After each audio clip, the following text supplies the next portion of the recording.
this necessary, but then you are going to get Yashasvi Jaiswal, you are going to see Rituraj Gaikwad in action, some of the other IPL stars, plus Jasprit, Bumrah will be back in action. So it has turned out to be an important one.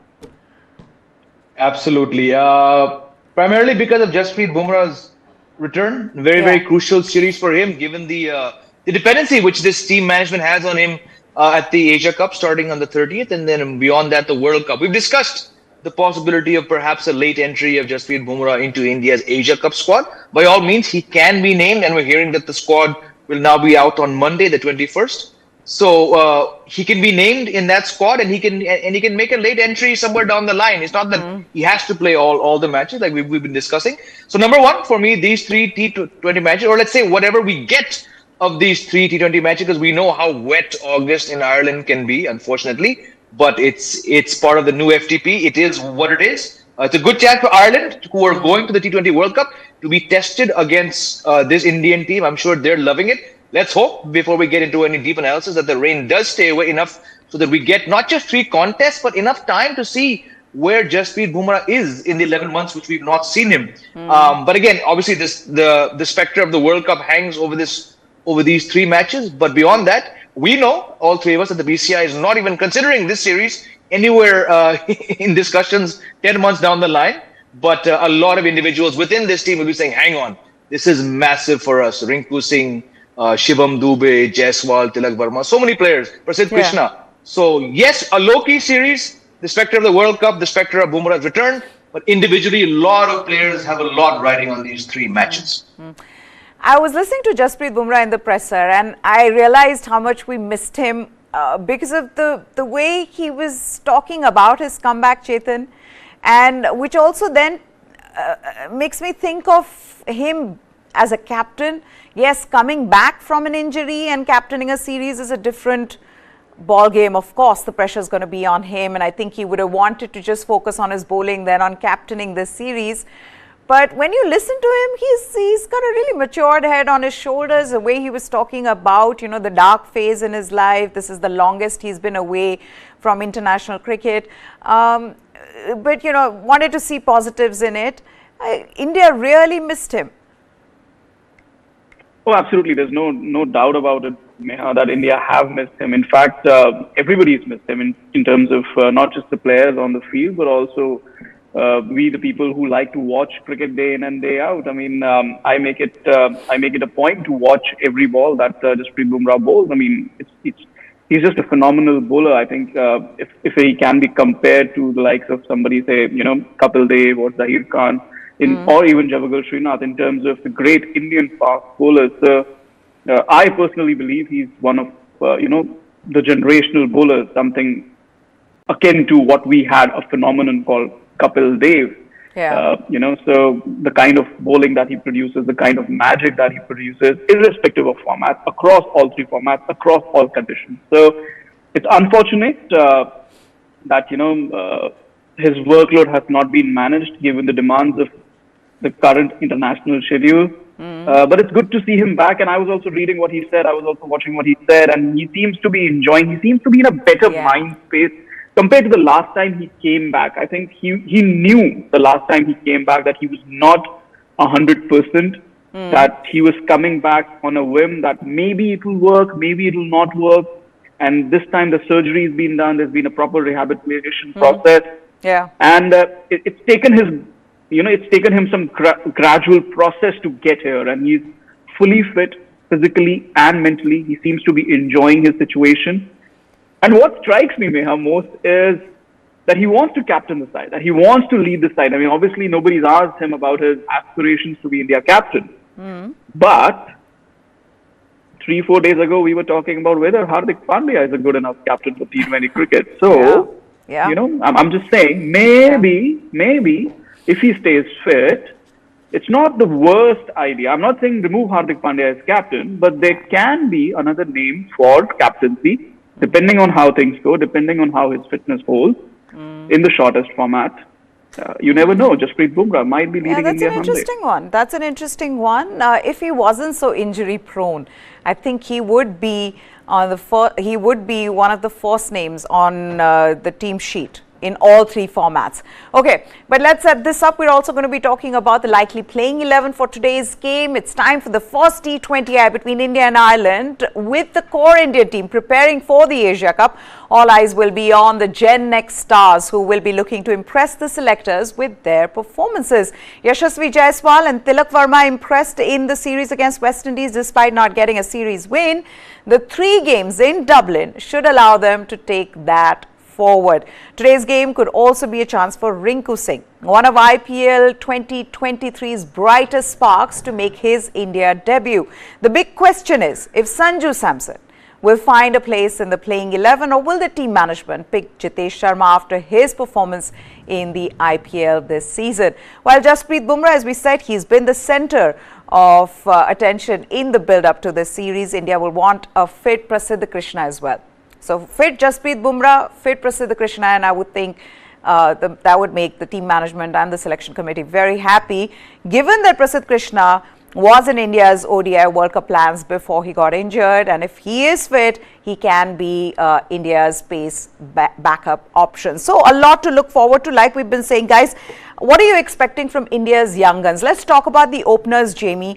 And I would really want to see how both Yashasvi Jaiswal and Ruturaj Gaikwad approach this series, because one of the biggest problems that India has had in T20Is is their run rate in power plays. So we've talked about it with KL Rahul, Rohit Sharma as well, how they've really not gotten off the blocks in the quickest way that one wants in T20Is. But how would these players, how would the openers be approaching this series? Would that be the plan now? Because that's what every team is doing now. We've seen and that makes a huge difference. Absolutely. I would assume that Jaiswal would not move from the template which he's been batting with, especially this last IPL, outstanding IPL. He's a left-hander. We've spoken about at length about the need for a left-hander. But I think more than the right and left, it's about not who you pick, it's about what the selected person does, how they bat. And you're right. I mean, India as a collective opening pair, I think they were the worst or second worst at last year's T20 World Cup. Yeah. I believe Rohit Sharma has stepped away from T20 cricket. I don't know what KL Rahul's future is. I don't think if KL Rahul has a future in India's T20 team, it's going to be as an opener, just because I think this young brigade, which has come through the IPL, it showed that, they need to be invested in. So as far as Jaiswal goes, I think he's going to go hammer and tongs. He's probably someone who goes around 150, 155, maximum 160. Ruturaj Gaikwad in his own way brings a lot as an opener. He can go 160, but he's probably going to go at the 135 to 140 mark, which I believe complements the approach of the young man at the other end. Now, man-to-man, Gaikwad, we all know, is far more experienced. He's achieved more in an India jersey, not as much as he or we would like, but he's a bit inconsistent when it comes to getting selected. So let's hope, he's vice captain here. He's captain of the Asian Games. Yeah. Let's hope that he just bats as an opener in both these tournaments. And he bats the way that he's been batting for Chennai Super Kings for the last few years. Because if he gets going, if Jaiswal gets going, the perfect blend of not just the right-left combo, Maya, but also the approach, both can be devastating. So I think that's what Indian cricket, I think we can all agree, that's the kind of opening that Indian cricket needs, not just looking at next year's T20 World Cup, but for the next, 5, 6, 7 years, because God knows they're playing ODI cricket in the guise of T20 cricket. Okay, now this is what Jasprit Bumrah, the captain, had to say. We were talking about it, Chetan and I, about how, it was nice to see him in that presser before the series. Let's put the first quote up of Jasprit Bumrah before we get to Chetan, where he's talking about how he's raring to go, and which is always a good sign, because we know how desperately India needs him to be fit in Asia Cup. And he's saying, it's not like I'm holding back, I'm enjoying it. I've done a lot of net sessions. When my rehab finished and I went home to Ahmedabad, I practiced with Gujarat state team as well. I've had a lot of sessions and practice matches. It's not like there are any restrictions or I'm holding back. Obviously, when you come with the Indian team and the weather here in Dublin is great, you enjoy bowling that much more. The body feels good, and I'm looking forward to the games coming up. The other thing he says about is the specific preparation for the World Cup. Let's put that quote up as well. where he says that we were mindful that there is not a lot of test cricket in this cycle till the World Cup ends in November. So even in my rehab, we were never preparing for the T20 game. I was preparing to bowl 10 overs for the World Cup. I've been bowling 10, 12, even 15 overs. I've bowled more overs, so it becomes easier when you bowl lesser than what is required. Chetan, the importance of Jasprit Bumrah, of course, cannot be, we know how important he is in India's Asia Cup, in India's World Cup plans. He needs to just be fit here, and I think he will be in the Asia Cup squad. But what does this tell you about how he's prepared? And how he thought this was such an important phase in his career as well. Like you said earlier, that when he came back last time around, before the T20 World Cup as well last year, wasn't as sure, but it seems like he knows the importance of that rehab, making sure he's completely 100% fit before coming into this series. And that's a positive sign. He's looked good. Of course, we'll find out how he plays in the match, but he's looked good in every aspect. Yes, go ahead. Yes, he has. Yes, he has. I mean, but I wouldn't read too much into how he's looking. In fact, what I'm reading a lot into is the positivity that he's coming up with. A lot of things that he's saying with a smile. He's enjoying, the situation that he is in, whether it's flights, whether it's training sessions, whether it's attending the press conference, and I am not holding back. He said that around 8 to 10 times. Yeah, he did. I'm not holding back. I'm not holding anything back. He said that around 8 to 10 times, stressing that he is fully fit, that there's no need for him to go through the gears. And I think the other fact that is also important is that in training, he wasn't just preparing from a 4-over perspective. He knows very well that last year when he came back, he was bowling from a 4-over perspective because he was supposed to be ready for the T20 World Cup. Yeah. This time around, it's different. The Asia Cup is an ODI format, then obviously there's the ODI World Cup, so he'll be bowling 10 overs.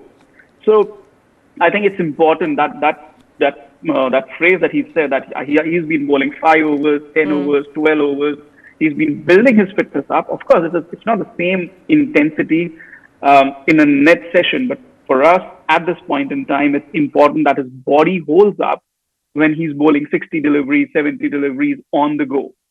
So, particularly in a match simulation. So, like you said, yes, it's important for his fitness to hold up through these 3 matches, and then he will be on the flight to Sri Lanka and will join the Indian team for the Asia Cup.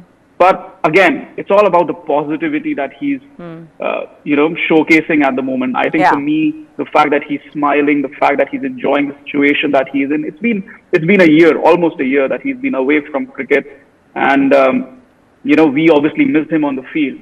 But the fact that he missed being on the field, nothing compares to that, the kind of bowler he is. So the positivity is the biggest plus point for me. And, it's just an hour to go now for the game for him to come back. Hopefully the weather stays away. Yes, absolutely. That's what we all looking forward to now. Talking about positivity, there's another quote of him where he's talking about that he doesn't really look at what people are expecting from him. Let's put that quote up as well. And then I'll come to Jamie on Rinku Singh and whether he's going to get a debut or Sanju Samson. Will he be playing today? We'll ask all those questions. But first, let's put that quote up of Jasprit Bumrah talking about his comeback. He's saying, I am coming back after a long time. I just want to enjoy. I've never stayed away from the game for this long. I'm not thinking I will do this, I will do that, or I have to contribute a lot. I've come here to enjoy it because I like cricket. And then he goes on to say, expectations, well, I'm not keeping too much of it. I'm coming to enjoy the game. As for the expectations others have of me, that's not my problem. My work is to prepare and put my best foot forward. And he says everything else will take care of himself. The other thing, Jamie, that he talks about is about his injury and how that can be frustrating. And I want to come back on that, but let's put that quote up. He says, sometimes when your injury takes longer than usual to heal, it can get frustrating. But instead of having self-doubts as to whether I won't become all right, my thought process was how I can be fine and how quickly I can come back. You need to give the body as much time as it needs. I never thought of it like those were dark days. or I wouldn't be able to come back. I was never looking too far ahead. I was only looking at finding a solution to the issue at hand. Once I found the solution, it felt good that I'd be able to work my way up. So what we've seen throughout in all of these quotes is one that Chetan was referring to, positivity, but the other thing also the kind of preparation that's gone into coming back. Be it bowling those many number of overs, because he knows that he is to prepare for the World Cup. I mean, that's what was his and the team management's ultimate aim. So that's good to see. But I've got to talk about Rinku Singh and whether you see him making his debut today. It's been a long journey. And we've seen some fantastic debuts. Yashasvi Jaiswal, there's Mukesh Kumar, who debuted in all three formats. Rinku Singh today, and his journey. And do you see him making a debut?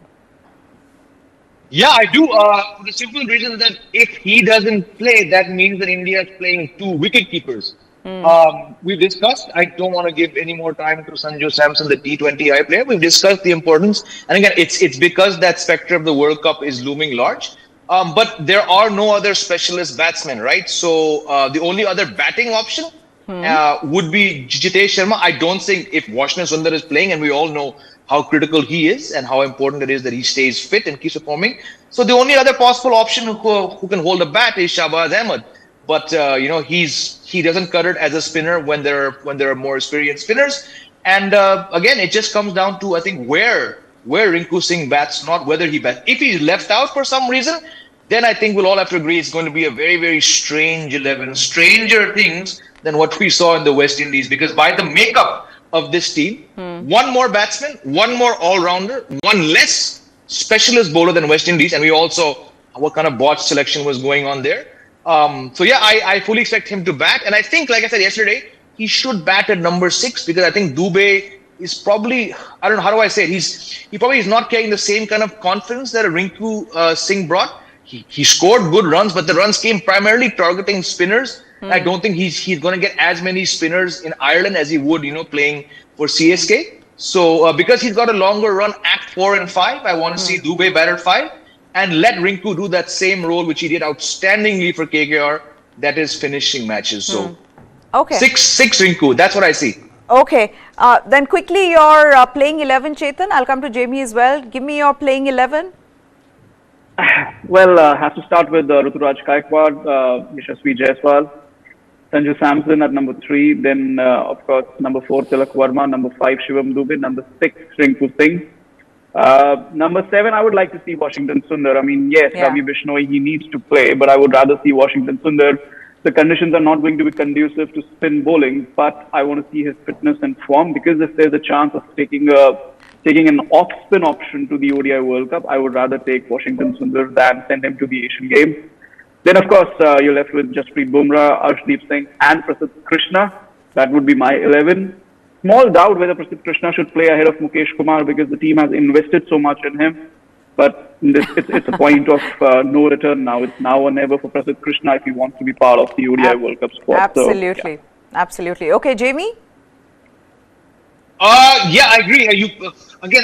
I see Washington Sundar and Ravi Bishnoi both playing, because Bishnoi, I think it's not a question about his talent, but whenever Kulcha has been around, he struggled to get a game. So definitely Washington Sundar slots in at number 7, same page. I think Bishnoi will also play, and then your pacers will be Arshdeep for sure. I hope for Prasidh Krishna, Bumrah 3, but if not Prasidh Krishna, like Chetan was saying, they might just extend Mukesh Kumar's trial run. So that gives you 3 pacers in Bumrah, Prasidh/Mukesh, and then Arshdeep, and 2 spinners in Washington and Bishnoi. I think it will be that way.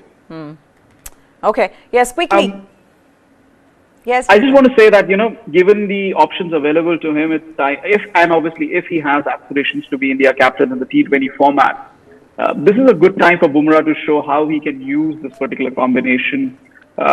Washington Sundar at 7, then Bishnoi at 8, and then 3 pacers. Obviously, again, hamstrung by the fact that the batting is not deeper than 7. Yeah. But he still has more all-rounders to use. So if he can be a little creative, Not today, maybe, but he has 3 matches to play with it. So, again, I'm pointing to the fact it just depends on his aspirations to be whether he wants to be India captain. The other thing is, I want to see whether Tilak Verma is going to get the ball. That'll also be interesting. Maybe not today, maybe the next game. You know what I mean, what I'm hinting at. In every way, trying to get Tilak Verma into that squad for Asia Cup. Okay. Another big thing today, it's been 15 years since Virat Kohli made his debut for India in an ODI against Sri Lanka and Dambulla, and what a career he has forged over these past 15 years. Closing in on 13,000 runs in ODI cricket, almost 8,700 in tests and just over 4,000 in T20Is. From making his international debut as a makeshift opener at the age of 20 to becoming the country's most successful test captain, Virat Kohli has come a long way. The highs and lows have been part and parcel of a magnificent career, but all throughout, no one can question Kohli's commitment to Indian cricket, be it reinventing himself as a world-class test batter after a terrible tour of England in 2014, to leading the team when MS Dhoni stood down midway through a test tour of Australia, to changing the mindset of a team by playing 5 bowlers. Virat Kohli has done all of this. He scored runs all across the world, breaking many ODI milestones, including being the highest run scorer among active cricketers. He captained India to #1 in Tests for 5 years in a row. So, like I said, he's done it all, and with over 25,000 international runs and 76 centuries, Kohli can lay claim to being the most successful all-format batter ever. And I think it would be perfect for all the Virat Kohli and Indian cricket fans if Virat Kohli ends up doing well in this World Cup. I feel like, you know, the stage is set, Jamie, in a way. Virat Kohli, you know, the great ODI batter, to do this for his team from 2011 to now. And I see that happening because you see that drive, that hunger in him. And, you know, that hasn't gone, but I feel like in the last year and a half, it's sort of come back in the way that it used to be. You know, he wants to do this for his team. Do you agree? Absolutely. I know we're running out of time, so I'm just going to say that if there's one last hurrah, maybe it's a premature statement, but if there's last one hurrah from Virat Kohli, the champion cricketer, it's going to be this one-day World Cup. I have him scoring no less than 500, 550 runs in this World Cup. I think he's going to summon everything that's inside that reservoir of experience, of skill and drive that's in his body. And I don't know about the team, because you're both a witness to how with each passing day, with each passing statement from the Indian team, I'm losing faith in this one-day team. But I still believe Virat Kohli can give his best. And I think his best, given his form and age, would be a good 500, 550 runs in this one-day World Cup. Yeah. You know, again, premature to say that this would be his last World Cup, given how fit he is, Chetan. But, you know, they did this, and Virat Kohli himself had Sachin Tendulkar on his shoulders, right? Saying that he's been carrying the weight of the nation. It's only fair that we do this for him. You know, there needs to be, in World Cups we've seen, there needs to be this one purpose, this one drive to win the World Cup. Win the World Cup for Virat Kohli. Well, yes, but remember that particular ODI side had Sachin Tendulkar as the focal point, as the one proper superstar. Yes, there was Virendra Sehwag and Zaheer Khan and Yuvraj Singh and MS Dhoni, but nobody topped Sachin Tendulkar. There's just nobody who could top Sachin Tendulkar. In this side, we have Virat Kohli and we have Rohit Sharma. I mean, Rohit Sharma is no less a player than Virat Kohli. I would say, okay, yes, across formats, etc., but Rohit Sharma is Rohit Sharma. So, is this just a World Cup victory for Virat Kohli? Why not Rohit Sharma? That sort of thought does come to my mind, but there's no doubt that Virat Kohli has been a phenomenal servant for Indian cricket, especially the Test format. I would say Indian Test cricket has thrived, and not just survived, thrived under his captaincy. And, you know, maybe 10 years down the line, we'll all be reminiscing about, oh my God, what a 5-year run we had under Virat Kohli. That was phenomenal. We probably never have seen anything like that, probably never see anything like that again. So, it was that great a time period for India's Test cricket. ODI and T20s probably not so much, especially for the lack of an ICC trophy. Yeah. There were opportunities. He did the bare minimum, getting to the finals and semi-finals, but that trophy remained elusive, and I think that is something that really hurts him. But again, I've said this before on different shows with Jamie as well, that I see a very difficult final phase of Virat Kohli's career as a batsman. Yes, I don't share Jamie's enthusiasm for this ODI World Cup at all. Even with Virat Kohli, scoring 500 runs, he's never had, let me just be very clear, he's never had that kind of record in an ODI World Cup. Yeah. Maybe it's time to change that. ODI World Cup last maybe time it's time to change that. Maybe it's time to change that. Yeah. He's done it in T20Is. We've seen him do it in T20Is. Maybe this would be that World Cup, that ODI World Cup, where Virat Kohli dazzles us all. Completely out of time, I'm sorry. Thank you so much, Chetan and Jamie, for joining us here. That's it on the special News 9 Live is what you need to subscribe to for all the latest. Goodbye. Thanks for watching.